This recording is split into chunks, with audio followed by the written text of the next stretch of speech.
برای تو آخرت بهتره. یعنی البته آخرت بهتره برای تو. از این لحاظ اگه همین بر سر ما و شما بسیار مشکلات ها زحمت ها میاد، ولی این معنی او را ندارد که ما یگان جنایت ها یگان معصیت پیش خدا کنیم که این قمار سرگردان کرده.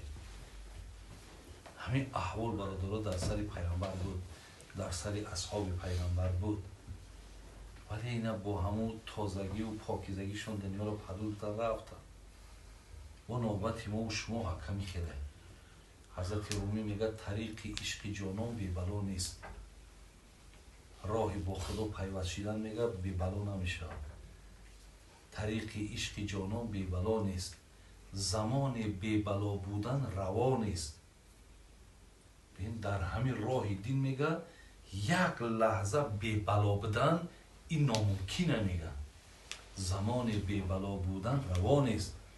بلا کش تا لقای او ببینی که مردی بی بلا مردی لقا نیست. از آنجا هرچه آید راست آید. تو کج منگر که در کج وفا نیست.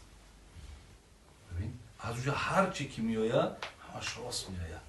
تو کج نگاه نکن که در کج بینی تو وفا نیست. میانی صد بلا خوش باش با دوست. صد بلا در گرفتارت میکنه دوستی تا نکن.